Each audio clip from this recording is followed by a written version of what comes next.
అందరికీ నమస్కారం. నా పేరు చుక్కల దుర్గా ప్రసాద్ శాస్త్రి, బాపట్ల జిల్లా బాపట్ల.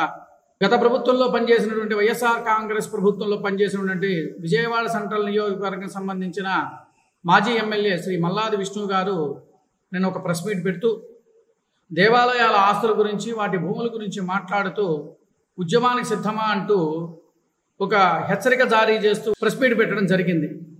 దాని యొక్క ప్రెస్ మీట్ యొక్క దాని యొక్క స్క్రీన్ షాట్ మీ ముందు నేను పెడతాను. అది చూసిన తర్వాత దానికి సమాధానం నేను చెప్పదలుచుకున్నాను. ఒకసారి ఆ యొక్క స్క్రీన్ షాట్ కూడా చూడండి. అది చూశారు కదా ఆ స్క్రీన్ షాట్. ఉద్యమానికి సిద్ధమా అంటూ మల్లాది విష్ణు గారు ఒక హెచ్చరిక జారీ చేస్తూ ఒక ప్రెస్ మీట్ పెట్టడం జరిగింది. సరే, మీరు ఉద్యమానికి వెళ్తానంటున్నారు, చాలా సంతోషము, దానికి మేమేం కాదనము.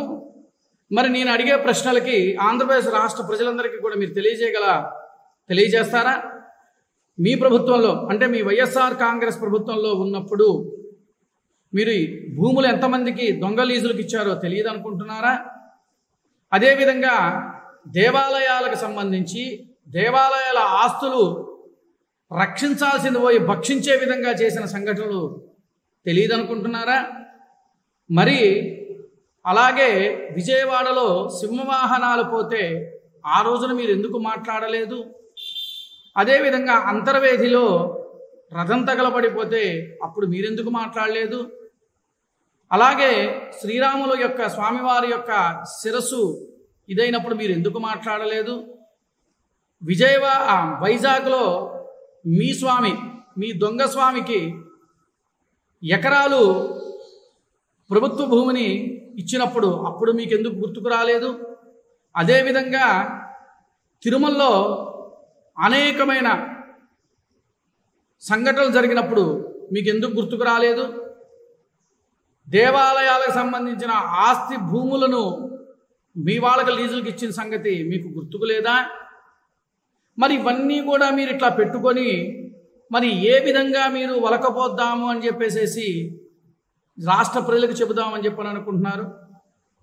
మీరు ఇంకా చేసింది ఏంటో తెలుసా? ఏదో చెప్తున్నారు, క్యాబినెట్లో మీరు నిర్ణయం చేసుకోవాలి, నిర్ణయం చెందాలి అని చెప్పేసి మాట్లాడుతూ ఉన్నారు. మీరు 151 సీట్లు ఉన్నాయని చెప్పని గర్వంతో 3 రాజధానులు అని చెప్పేసి దానికి ఒక ఉద్యమంగా కనపడకుండా గొయ్య తీసుకుంటూ వెళ్ళిన సంఘటనలకు తెలియదు అనుకుంటున్నారా? ఇవన్నీ కూడా మీరు చేసి, మీ ప్రభుత్వంలో చేసి, ఈ రోజున చంద్రబాబు నాయుడు గారి ప్రభుత్వం మీద, ఎన్డీఏ ప్రభుత్వం మీద బురద జల్లడానికి మీరు వస్తున్నారంటే చాలా హాస్యాస్పదంగా ఉంది మల్లాది విష్ణు గారు. మరి మీరు ఏం చేశారు? మీ ప్రభుత్వంలో మీరు చేసినవి ఒకసారి అవి కూడా లిస్టు చెప్పి ఈ ప్రభుత్వం మీద మీరు బురద జల్లండి. అవేమీ చల్లకుండా, అవేమీ చెప్పకుండా ఈ ప్రభుత్వం మీద బురద జల్లుతున్నారు అని అంటే మరి రాష్ట్ర ప్రజలు ఎవరు నమ్మదలుచుకున్నారు? ఎవరు నమ్మరు. ఇంకా తక్కువ స్థాయిలో ఉన్న వ్యక్తులు, అంటే గత ప్రభుత్వంలో, అంటే తెలుగుదేశం పార్టీలో పదవులు అనుభవించిన వ్యక్తులు ఈ రోజున విమర్శ చేస్తూ ఉన్నారు. వాళ్ళకి ఆ స్థాయి కూడా లేదు. ఎందుకంటే అసలు భిక్ష పెట్టిన ఏ ప్రభుత్వమో ఆయనకి తెలియాలి. ఆయన కూడా వచ్చి మాట్లాడుతూ ఉంటాడు. మరి దేవాదాయ సలహాదారుడుగా ఉండి దేవాలయాల మీద జరుగుతున్న అరాచకాలను మరి ఆయన ఎందుకు బయట పెట్టి మాట్లాడలేకపోయాడు? అలాంటి వ్యక్తులు కూడా వచ్చి ప్రెస్ మీట్లు పెట్టేసేసి ఏదో చంద్రబాబు నాయుడు గారి గురించి, ఎన్డీఏ ప్రభుత్వం గురించి మాట్లాడుతున్నారంటే సిగ్గుచేటుగా ఉంది. ముందు మీ ప్రభుత్వంలో, మీ వైఎస్ఆర్ కాంగ్రెస్ ప్రభుత్వంలో చేసిన అరాచకత్వాలన్నీ కూడా బయట పెట్టిన తర్వాతనే మీరు పాప ఎన్డీఏ ప్రభుత్వం మీద కానీ చంద్రబాబు నాయుడు గారి మీద బురద చల్లడానికి రండి. రాష్ట్ర ప్రజలారా, నేను చెప్పింది అవునా కాదా ఒకసారి మీరు ఆలోచించండి. నమస్కారం. ఖచ్చితంగా కామెంట్స్ మాత్రం ఖచ్చితంగా తెలియజేయండి. నమస్కారం.